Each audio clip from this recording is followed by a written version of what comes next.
Hello CMA aspirants, जय श्री श्याम। कैसे हैं आप सब? अगर आप लोग अपना दिसंबर का अटेम्प्ट निकालना चाहते हैं and that to with 90+ marks, आप बहुत अच्छे मार्क्स स्कोर करना चाहते हैं लॉ में एंड बिजनेस कम्युनिकेशन के एग्जाम में, तो आपको हमारी बातें ध्यान से सुननी होगी। वीडियो को पूरी एंड तक देखना और at the end of the video I am sure कि आप ये कहेंगे कि हाँ, हम बहुत अच्छे से 90+ स्कोर कर पाएंगे।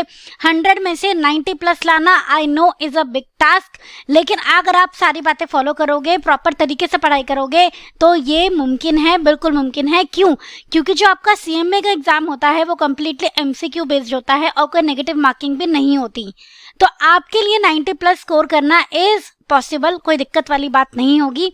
बस आप सारी बातें फॉलो करना। तो उसके लिए क्या करना है, वीडियो को एंड तक देखना।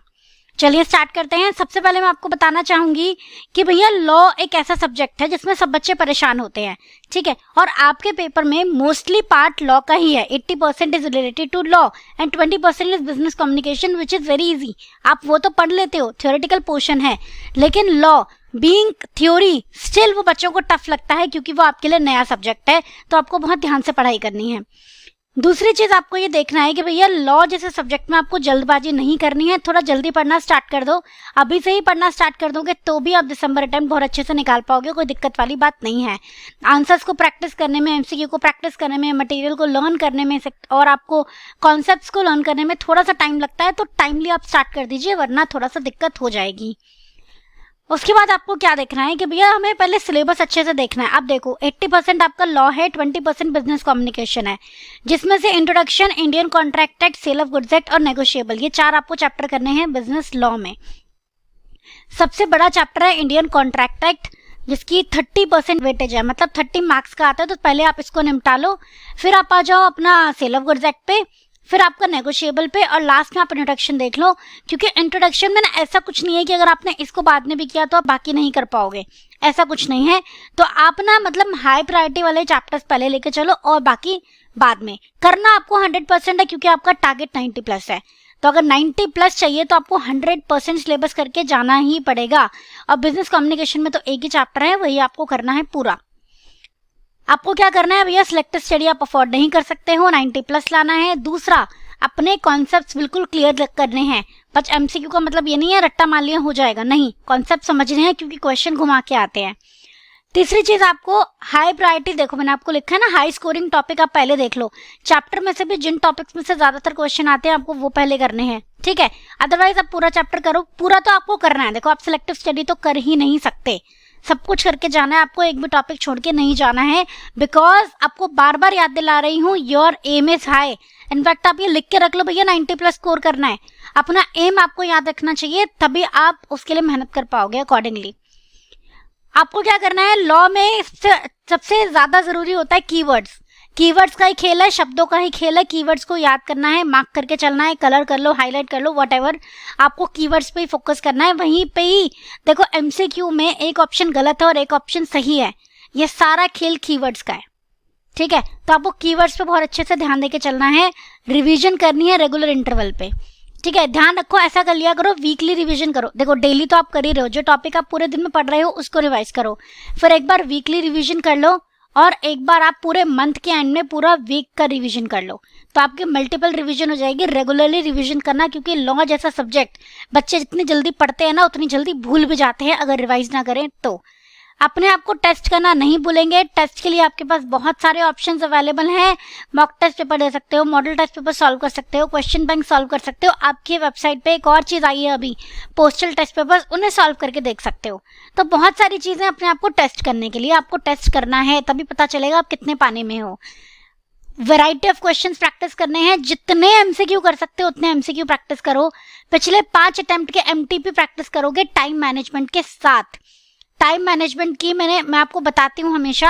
आपके पास देखो, आपके पास है 1 hour. 1 hour means you have 60 minutes, and उसमें से अगर आप 10 मिनट्स अपनी रिवीजन के लिए साइड में रख दो, एग्जाम के एंड में एक बार देखने के लिए कि कोई मिस आउट तो नहीं हुआ, तो भी आपके पास बचते हैं 50 मिनट्स। 50 मिनट्स एंड 50 क्वेश्चंस, तो you have only a minute for question. तो आपको भैया टाइम मैनेजमेंट करके चलना पड़ेगा। एमटीपी आरटीपी जो भी आप सॉल्व कर रहे हो, एमटीपी सॉल्व कर रहे हो, मॉडल टेस्ट पेपर सॉल्व कर रहे हो, प्रैक्टिस क्वेश्चंस कर रहे हो, आप हर जगह ये ट्रिक लगाओ कि भैया मुझे 50 मिनट में 50 क्वेश्चन करने हैं कम से कम, ठीक है। इनफैक्ट और आप इसे 45 मिनट्स रख लो, ताकि एग्जाम में थोड़ा सा अगर आपको स्ट्रेस हो या कुछ हो तो भी 5 मिनट्स वहाँ पे आप मैनेज कर सको। तो पिछले 4 अटेम्प्ट के पेपर्स सॉल्व करने हैं आपको, मॉक टेस्ट पेपर्स और पास्ट ईयर पेपर्स आपको सॉल्व करने हैं। मॉक टेस्ट पेपर भी और पास्ट ईयर पेपर्स भी आपको सॉल्व करने हैं पिछले 4 अटेम्प्ट्स के कम से कम। इनकेस आप चाहते हो कि आप हमारे साथ कोर्स कर सको, ग्रूमिंग एजुकेशन एकेडमी के साथ अपनी सीएमए फाउंडेशन करना चाहते हो, तो हमारी वेबसाइट पर सीएमए फाउंडेशन का कॉम्बो पैक अवेलेबल है। आप इसे परचेज करके अपने चारों सब्जेक्ट्स की तैयारी शुरू कर सकते हैं और अपने सीएमए फाउंडेशन के एग्जाम्स में अच्छे मार्क्स स्कोर कर सकते हैं।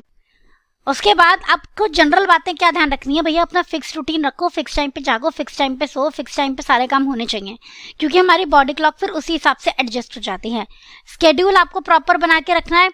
स्केड्यूल में आपको क्या करना है, डे के देखो आज ही बना लो अगले 4 महीने का स्केड्यूल, आपको पता होना चाहिए आज ही। You should be very clear कि किस महीने में, किस हफ्ते में, किस दिन मुझे क्या करना है, ताकि आपको सोचना ना पड़े और आप ब्लाइंडली, ऐसा कुछ भी नहीं है आज कुछ पढ़ रहे हो कल कुछ पढ़ रहे हो, आज इंडियन कॉन्ट्रैक्ट एक्ट का एक चैप्टर पढ़ लिया, कल नेगोशिएबल का एक चैप्टर पढ़ लिया, ऐसा नहीं होता। आपको एक स्केड्यूल बनाना है प्रॉपर तरीके से, जहाँ पे रिवीजन भी आपको इनकॉर्पोरेट करनी है, आपको पेपर सॉल्विंग भी इनकॉर्पोरेट करनी है। टाइम वाइज बिल्कुल आपको आवर वाइज आपके पास सिस्टम होना चाहिए कि आपको किस दिन किस घंटे क्या करना है। थोड़ा बहुत ऊपर नीचे हो जाए फॉलो करने में, ऑब्वियसली इंसान है, हो गया, पर कम से कम आपको ब्रॉड गाइडलाइन रहेगी कि आपको कहाँ पे कब कैसे क्या करना है। तो ये बहुत ज़रूरी है फॉर क्लैरिटी ऑफ माइंड। एक जगह पे ही प्रॉपरली बैठ के पढ़ो। बच्चे इधर उधर घूमते रहते हैं, पता नहीं क्यों घूम घूम के पढ़ रहे हैं जी, आज इस रूम में बैठे हैं, कल उस रूम में बैठे हैं, परसों इस रूम में बैठे हैं। नहीं, प्रॉपर प्लेस पे शांति से एनवायरनमेंट बनाओ पढ़ाई वाला, वहाँ पे पोस्टर वोस्टर लगाओ, जैसे मैंने आपको बोला कि अपना टारगेट लिख के रख लो। तो ये चीज़ें, या फिर कोई ऐसे प्रॉब्लम होती है ना किसी टॉपिक में, वो लिख के आप पेस्ट कर लो।